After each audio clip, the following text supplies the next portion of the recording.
저는 박서진입니다. 올해 34살 평범한 회사원이죠. 저희 어머니는 평생 시장에서 반찬 가게를 하시면서 모은 돈으로 10년 전에 작은 빌라를 구입하셨습니다. 25가구가 있는 그 빌라는 어머니의 노후를 책임질 유일한 재산이었죠. 서진아, 그동안 월세 관리 좀 도와줘. 엄마는 이제 나이가 들어서 힘들구나. 어머니의 부탁으로 월세 관리를 확인하던 중 뭔가 이상한 점을 발견했습니다.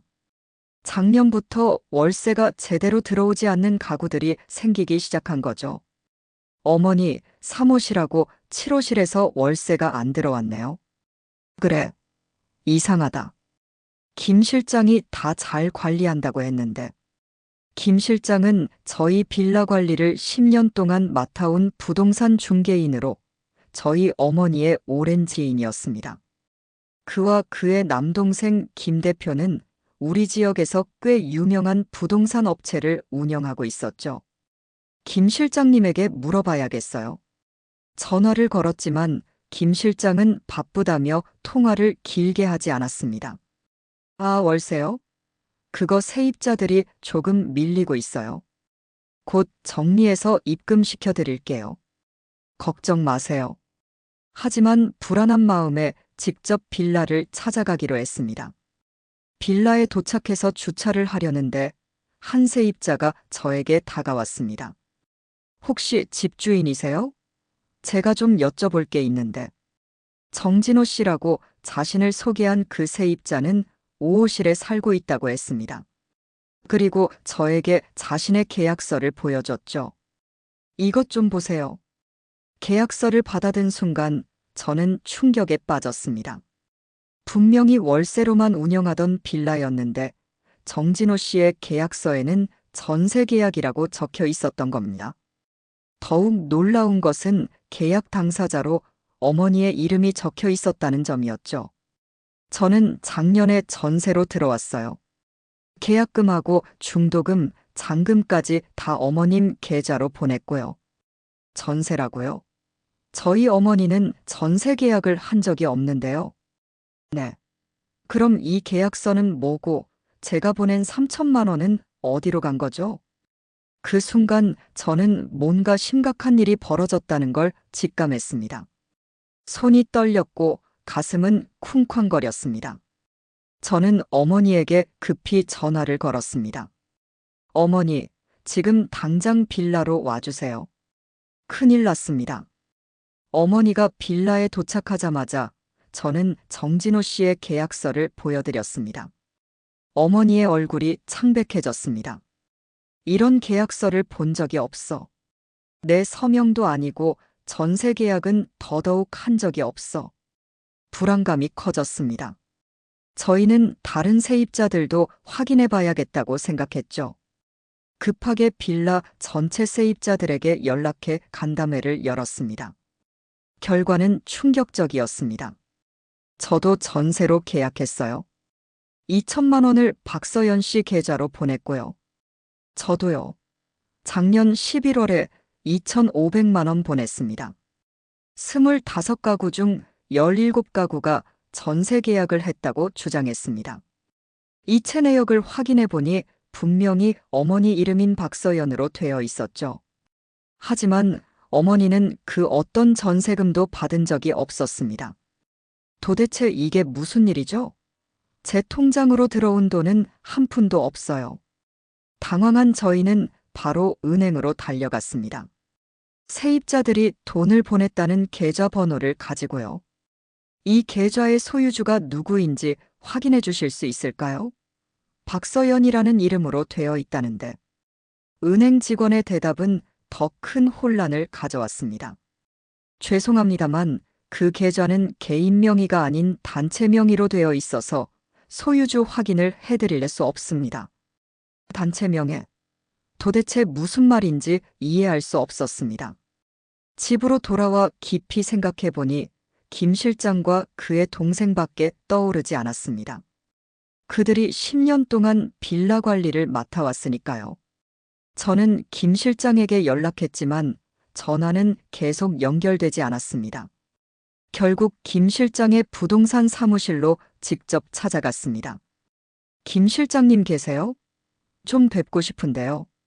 아, 박서진 씨. 무슨 일이세요? 이게 무슨 짓입니까?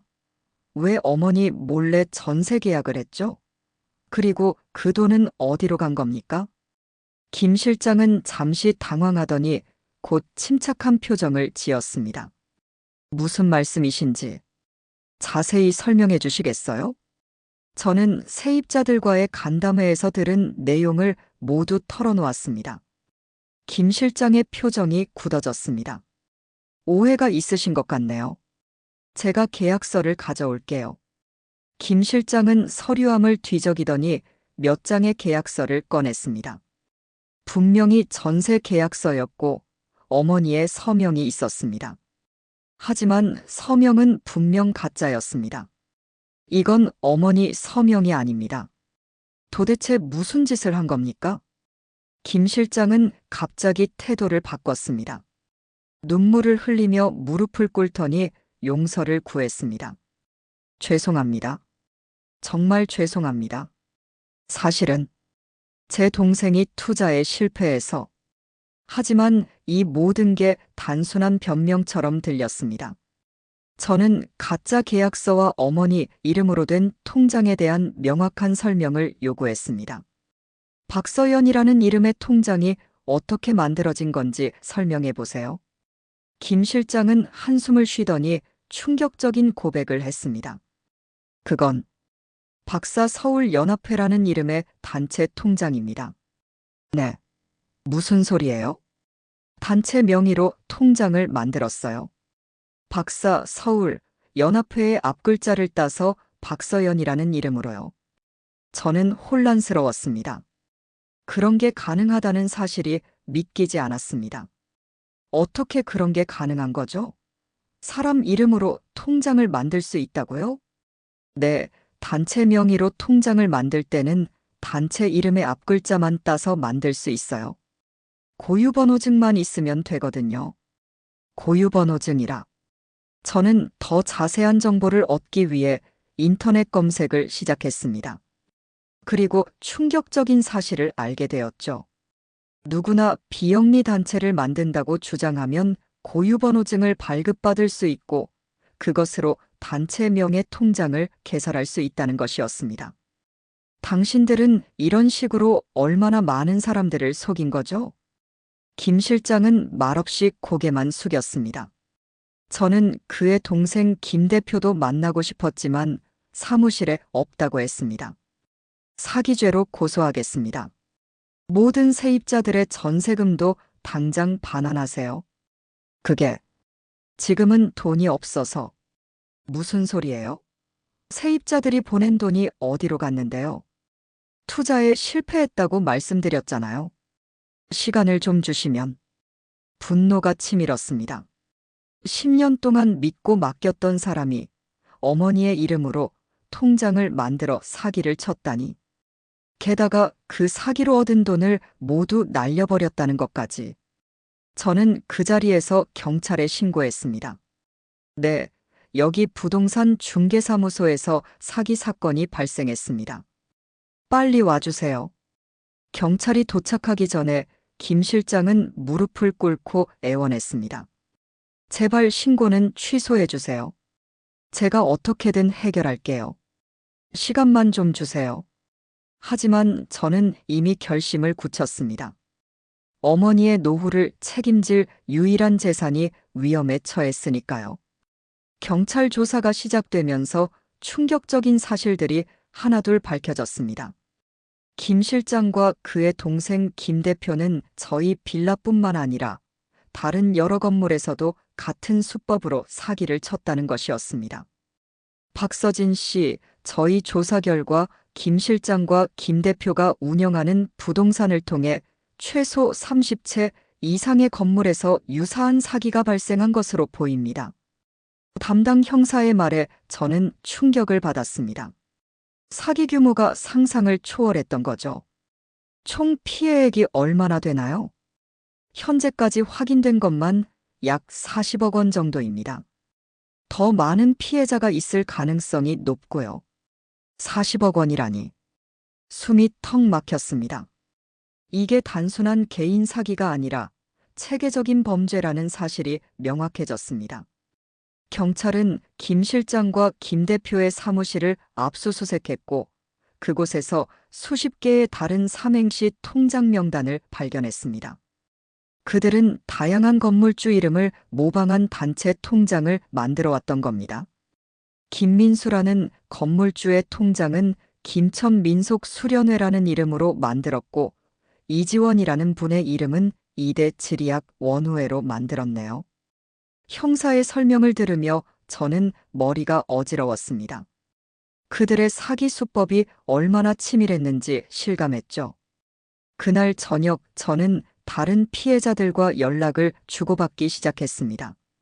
단체 채팅방이 만들어졌고 30명이 넘는 피해자들이 모였습니다. 모두 김 실장과 김 대표에게 속아 전세금을 뜯긴 사람들이었죠. 저는 2년 전에 속았어요. 5천만 원을 전세금으로 냈는데 지금까지도 한 푼도 돌려받지 못했습니다. 저희는 새 집을 구하려고 모은 돈 3천만 원을 다 날렸어요. 아이들 학비도 걱정인데. 피해자들의 사연을 들으며 가슴이 아팠습니다.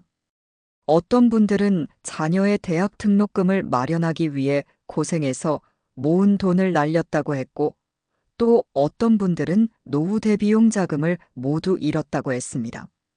저는 변호사를 고용해 법적 대응을 시작했습니다. 김 실장과 김 대표를 상대로 사기죄와 업무상 배임죄, 사문서, 위조죄 등으로 고소했습니다. 이 사건은 단순한 민사 사건이 아닙니다. 형사 사건으로 철저히 수사해야 합니다. 변호사의 말을 들으며 저는 결심했습니다. 끝까지 싸워서 어머니와 다른 피해자들의 돈을 찾아드리겠다고요. 저희 변호사는 이런 종류의 사기가 법의 맹점을 교묘하게 이용한 것이라고 설명했습니다. 삼행시 통장 사기는 법적으로 애매한 부분이 많습니다. 단체명의 통장 개설 자체는 불법이 아니거든요. 그럼 어떻게 처벌받게 할 수 있나요? 사기죄와 사문서, 위조죄로 접근해야 합니다. 계약서를 위조하고 피해자들을 속여 돈을 가로챘으니까요. 더 알아보기 위해 저는 삼행시 통장이 어떻게 만들어지는지 직접 체험해 보기로 했습니다. 변호사의 도움을 받아 가상의 단체 이름으로 고유번호증 발급을 신청했습니다. 진지연구회라는 이름으로 해볼게요. 놀랍게도 서류 제출 후 단 3일 만에 고유번호증이 발급되었습니다. 그리고 그 고유번호증으로 은행에 가니 진연회라는 이름의 단체 통장을 만들 수 있었습니다. 진짜 사람 이름처럼 보이는 통장이 이렇게 쉽게 만들어진다는 사실이 충격적이었습니다. 이게 합법적으로 가능하다니 믿기지 않네요. 네, 바로 이 점이 문제입니다. 법적 허점이 너무 많아요. 이런 상황에서 저희가 할 수 있는 건 김 실장과 김 대표를 최대한 강력하게 처벌받게 하는 것뿐이었습니다. 다행히 경찰 수사는 신속하게 진행되었고 두 사람은 구속 수사를 받게 되었습니다. 두 사람의 계좌에서는 대부분의 돈이 빠져나간 상태입니다. 투자 실패라고 주장하고 있지만 일부는 해외로 빼돌린 정황도 포착되었습니다. 형사의 말을 들으며 저는 피해 회복이 쉽지 않을 것이라는 불안감이 들었습니다. 그럼에도 포기할 수는 없었습니다. 한편 김 실장과 김 대표의 가족들도 연락해 왔습니다. 그들은 두 사람의 잘못을 인정하고 사과했지만 피해 배상에 대해서는 모호한 태도를 보였습니다. 최대한 노력하겠습니다만 당장은 그만한 돈이 없어서 저는 단호하게 말했습니다. 모든 법적 수단을 동원할 겁니다. 재산을 숨겼다면 그것까지 찾아내서 피해자들에게 돌려주겠습니다. 피해자 단체 채팅방에서는 다양한 의견이 오갔습니다. 어떤 분들은 합의를 통해 빨리 일부라도 돌려받자고 했고 또 어떤 분들은 끝까지 법적 대응을 해야 한다고 주장했습니다. 저는 깊이 고민했습니다. 어머니의 빌라 세입자들의 피해액만 해도 약 8억 원. 이 돈을 어떻게든 찾아야 했습니다. 피해자 단체 채팅방에서 만난 이지민 씨는 전세금 7천만 원을 날린 상황이었습니다. 30대 초반의 그녀는 결혼을 앞두고 신혼집 마련을 위해 모은 돈을 모두 잃었다고 했습니다. 결혼식 2달 전에 이런 일이 생겼어요. 예비 신랑도 충격받아서 결혼이 미뤄졌습니다. 이지민 씨의 이야기를 들으며 사기꾼들의 비윤리적 행동에 분노가 치솟았습니다. 그녀는 김 대표에게 계속 연락했지만 돌아오는 건 변명뿐이었다고 했습니다. 처음에는 곧 해결해 드릴게요라고 했다가 나중에는 10만 원, 20만 원씩 보내면서 놀리는 듯한 태도를 보였어요. 또 다른 피해자 강민수 씨는 70대 노부부였습니다. 노후를 위해 모아둔 5천만 원을 전세금으로 냈다가 사기를 당한 것이죠. 평생 고생해서 모은 돈인데 이제 어떻게 살아야 할지 막막합니다. 노부부의 눈물을 보며 저는 가슴이 찢어지는 듯 했습니다. 이 사건은 단순한 금전적 피해를 넘어 사람들의 인생을 파괴하고 있었던 겁니다. 피해자들 중에는 전세보증금 반환 보증보험 HUG에 가입했던 분들도 있었습니다. 그들은 보험회사를 통해 일부 금액을 돌려받을 수 있었지만 그것도 쉽지 않았습니다. 보험 처리하는데 6개월이 걸렸어요. 그동안 월세 내면서 버티기가 정말 힘들었습니다. 일부 피해자들은 김 실장과 김 대표에게 직접 찾아가 항의했지만 돌아오는 건 협박이었다고 합니다. 저를 명예훼손으로 고소하겠다고 했어요. 제가 피해자인데도 말이죠. 저는 모든 피해자의 이야기를 녹음하고 증거를 수집했습니다. 이 사건을 철저히 파헤쳐 사회적으로 알리고 비슷한 피해자가 더 이상 나오지 않게 하고 싶었습니다. 한편 어머니는 이 일로 건강이 급격히 나빠지셨습니다. 매일 밤 잠을 이루지 못하고 식사도 제대로 하지 못하셨죠. 내가 너무 사람을 믿었나 봐. 10년 동안 믿고 맡겼는데 어머니의 한숨 소리를 들을 때마다 가슴이 아팠습니다. 저는 어머니를 위해서라도 이 일을 반드시 해결하겠다고 다짐했습니다. 어머니, 제가 꼭 해결할게요. 김 실장이랑 김 대표가 어디 숨겼든 돈을 찾아내서 세입자분들에게 돌려드릴 거예요. 제 다짐에도 어머니의 불안은 쉽게 가시지 않았습니다. 세입자들이 피해를 입었지만 그들에게 책임이 있는 건 결국 건물주인 어머니니까요. 김 실장과 김 대표가 구속된 후 저희는 그들이 사기로 모은 돈을 어디에 숨겼는지 찾기 시작했습니다. 변호사의 도움을 받아 재산 추적에 나섰죠. 두 사람의 부동산, 차량, 예금 등 모든 재산을 조사해 봤습니다만 공식적으로는 별로 남아있지 않네요. 그럼 40억 원이 넘는 돈이 어디로 간 거죠? 가족 명의로 빼돌렸거나 해외로 송금했을 가능성이 높습니다. 저는 김 실장과 김 대표의 가족 관계를 조사하기 시작했습니다. 그들의 부모님, 배우자, 자녀들의 이름으로 된 재산을 모두 확인했죠. 그리고 몇 가지 의심스러운 정황을 발견했습니다. 김 실장의 부인 명의로 3년 전에 구입한 강남 아파트가 있네요. 시세로 약 15억 원 정도 합니다. 그리고 김 대표의 어머니 명의로 제주도에 땅이 여러 필지 있습니다. 총 시가 약 10억 원 정도로 보이고요. 이런 재산들이 모두 사기 피해자들의 돈으로 구입됐을 가능성이 높았습니다. 저는 변호사와 상의해 이 재산들에 대한 가압류 신청을 했습니다. 법적으로 사기 피해액을 환수하기 위한 조치입니다.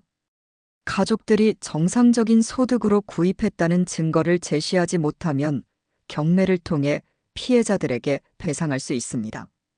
가압류 신청이 받아들여지자 김 실장과 김 대표의 가족들이 저에게 연락해 왔습니다.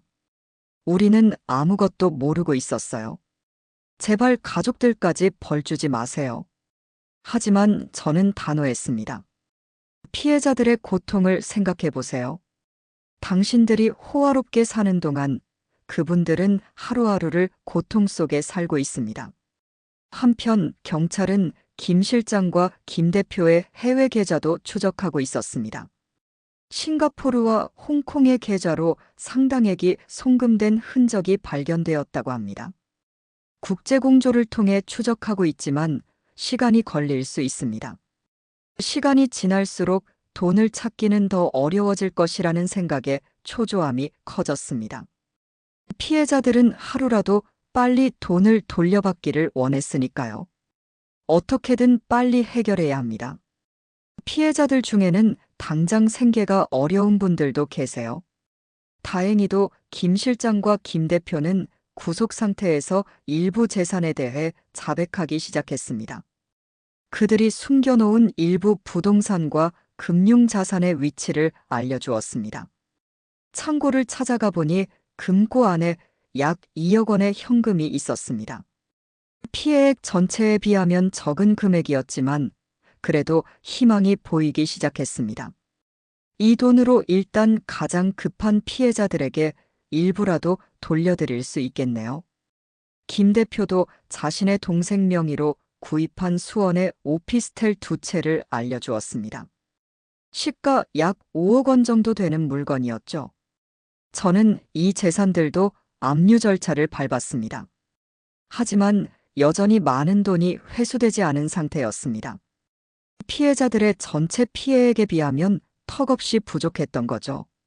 저는 포기하지 않고 계속해서 숨겨진 재산을 찾아 나갔습니다. 혹시 김 실장과 김 대표가 사용했던 다른 이름이나 페이퍼 컴퍼니가 있을까요? 제 질문에 경찰은 새로운 정보를 알려주었습니다.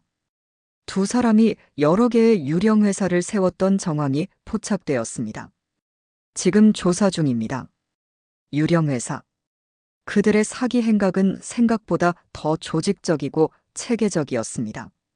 저는 이 사건이 단순한 개인 사기가 아니라 대규모 부동산 사기 조직일 수도 있다는 의심이 들었습니다. 김 실장과 김 대표가 운영했던 부동산 중개소에서 일했던 전 직원을 만났습니다. 익명을 요구한 그분은 충격적인 이야기를 들려주었습니다. 두 사람이 적어도 5년 전부터 이런 사기를 쳐왔어요. 처음에는 소규모로 시작했다가 점점 규모를 키워갔죠. 직원들은 아무도 몰랐나요? 대부분은 몰랐지만 일부 측근들은 알고 있었을 겁니다.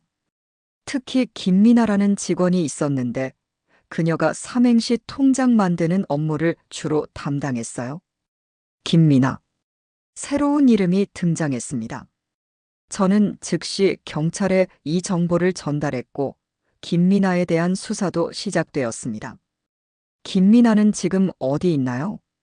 1년 전에 퇴사했습니다. 하와이로 이민 갔다는 소문이 있어요. 해외로 도주한 공범. 사건은 점점 더 복잡해져 갔습니다. 경찰은 국제 수사를 통해 김미나의 행방을 추적하기 시작했습니다. 한편 김 실장과 김 대표의 부모님도 수사선상에 올랐습니다. 그들은 자녀들의 사기 행각을 알고 있었고 일부 재산을 숨기는데 도움을 줬다는 의혹이 제기되었습니다. 김 실장의 아버지 명의로 된 강원도 펜션이 있습니다. 5년 전에 구입한 건데 자금 출처가 의심스럽네요. 저는 모든 관련자들의 재산을 철저히 조사해달라고 경찰에 요청했습니다.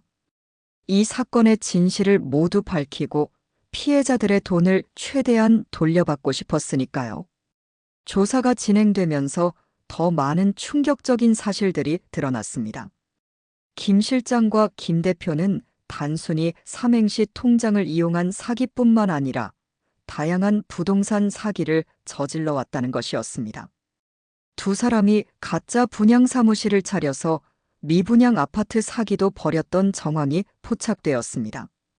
또한 전세 계약을 맺고 전세금을 받은 뒤 같은 집을 여러 명에게 또다시 전세 계약하는 이른바 다중 전세 사기도 저질렀어요. 이 모든 사실을 알게 되면서 저는 분노를 넘어 절망감까지 느꼈습니다. 어떻게 이런 대규모 사기가 수년간 적발되지 않았을까요? 왜 아무도 막지 못했던 걸까요? 피해자 단체 채팅방에서는 계속해서 새로운 피해자들이 늘어났습니다. 이제는 70명이 넘는 피해자들이 모였고 총 피해액은 50억 원에 육박했습니다. 저희도 피해자입니다. 작년에 김 대표를 통해 오피스텔에 전세로 들어갔는데 알고 보니 그 건물주는 전세 계약을 한 적이 없다고 하더라고요.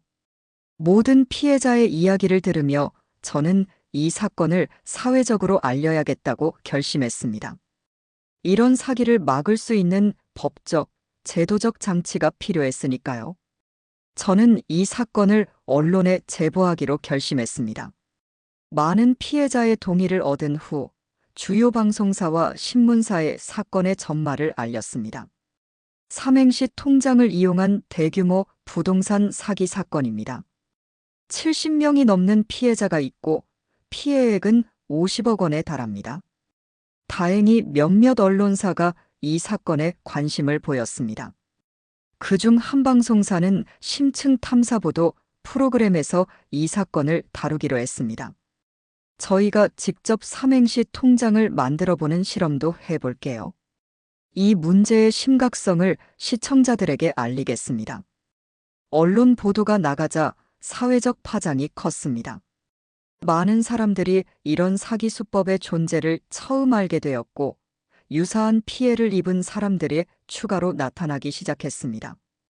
저도 같은 수법으로 사기를 당했어요.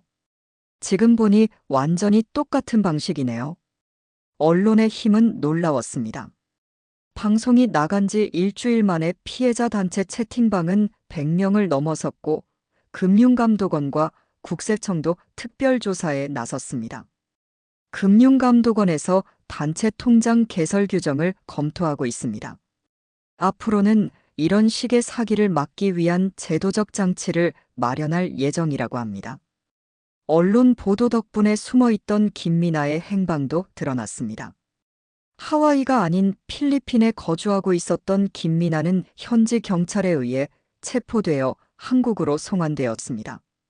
김미나가 체포되면서 중요한 증거들이 추가로 확보되었습니다. 두 사람의 해외 계좌 정보와 숨겨둔 현금의 위치 등이요. 김미나의 체포와 추가 증거 확보로 수사는 급물살을 타기 시작했습니다.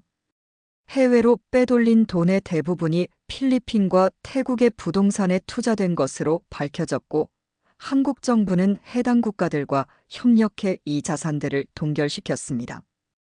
필리핀에 있는 리조트 지분과 태국의 콘도미니엄 여러 채가 확인되었습니다. 총 가치는 약 20억 원 정도로 추정됩니다. 이 모든 과정에서 저는 계속해서 피해자들과 소통하며 진행 상황을 공유했습니다. 많은 피해자들이 희망을 되찾기 시작했습니다. 이렇게 빨리 진전이 있을 줄 몰랐어요. 정말 감사합니다. 하지만 아직 갈 길이 멀었습니다. 모든 재산을 회수하고 그것을 피해자들에게 공정하게 분배하는 과정은 복잡하고 시간이 오래 걸릴 테니까요. 김 실장과 김 대표에 대한 재판이 시작되었습니다. 그들은 특정경제범죄 가중처벌법상 사기죄, 사문서 위조죄, 업무상배임죄 등 여러 혐의로 기소되었습니다. 검찰은 두 사람에게 각각 징역 15년을 구형했습니다. 사기 규모와 피해자 수를 고려할 때 중형이 불가피하다는 입장입니다. 법정에서 김 실장과 김 대표는 모든 혐의를 인정하고 반성하는 모습을 보였습니다. 하지만 피해자들 대부분은 그들의 진정성을 의심했습니다. 진작에 그렇게 반성했으면 피해자들에게 돈을 돌려줬어야 하지 않나요? 지금 와서 무슨 반성입니까? 한 피해자의 외침에 법정이 숙연해졌습니다. 재판장은 피해 회복이 제대로 이루어지지 않은 점을 지적하며 두 사람을 질책했습니다. 피해자들의 고통을 생각해 보셨습니까? 하루빨리 남은 재산을 모두 내놓고 피해 회복에 최선을 다하십시오. 재판은 3개월간 진행되었고, 결국 김 실장에게는 징역 12년, 김 대표에게는 징역 10년이 선고되었습니다. 김미나와 다른 공범들도 각각 3에서 7년의 실형을 선고받았습니다. 한편 이 사건을 계기로 단체 통장 개설 제도에 큰 변화가 생겼습니다. 금융감독원은 단체 통장 개설 시 실명 확인 절차를 강화하고 단체명이 개인 이름과 유사할 경우 추가 심사를 거치도록 했습니다. 앞으로는 단체 통장 개설 시 최소 5명 이상의 회원 명단과 실제 활동 증빙 자료를 제출해야 합니다. 또한 단체명은 개인 이름과 유사하게 만들 수 없도록 규정이 바뀌었습니다. 국회에서는 부동산 거래 안전을 위한 특별법도 발의되었습니다. 이 법안은 전세 계약 시 임대인 본인 확인 절차를 강화하고 계약금과 중도금, 잔금 등을 안전하게 보호할 수 있는 제도적 장치를 마련하는 내용을 담고 있었습니다. 이번 사건을 계기로 부동산 거래의 안전성을 높이는 법안이 추진되고 있습니다. 특히 전세 사기 예방을 위한 다양한 대책이 포함되어 있습니다. 무엇보다 기쁜 소식은 피해 회복이 진행되고 있다는 점이었습니다.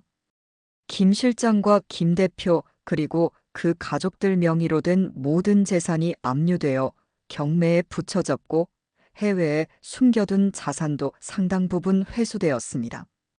현재까지 총 35억 원의 자산이 회수되었습니다. 피해액 50억 원에는 못 미치지만 계속해서 숨겨진 재산을 찾고 있습니다. 회수된 재산은 피해자들에게 피해액 비율에 따라 공정하게 분배되었습니다. 대부분의 피해자들은 피해액의 60에서 70% 정도를 돌려받을 수 있었습니다.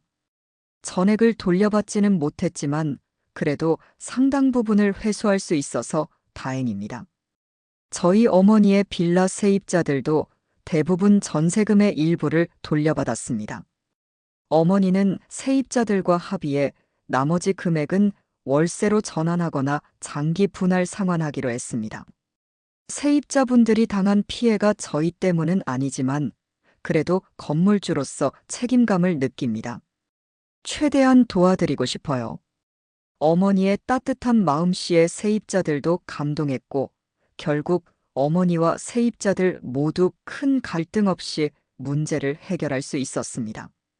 이 사건을 통해 저는 많은 것을 배웠습니다.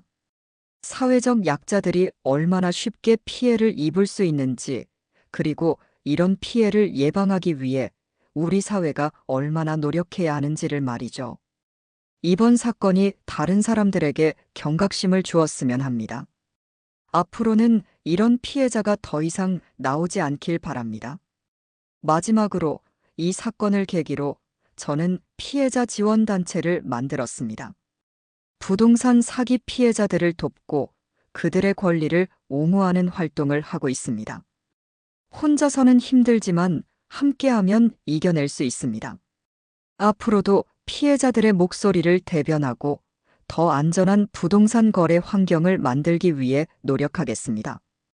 비록 저희 가족과 많은 피해자들이 힘든 시간을 보냈지만 이 경험을 통해 더 강해졌고 더불어 사는 사회의 중요성을 깨달았습니다. 앞으로도 저는 이 경험을 바탕으로 더 나은 사회를 만들기 위해 노력할 것입니다. 이야기가 마음에 드셨다면 구독과 좋아요 부탁드립니다. 여러분의 관심이 더 많은 사연을 나눌 수 있는 힘이 됩니다. 다음에도 공감되는 이야기로 찾아뵙겠습니다. 감사합니다.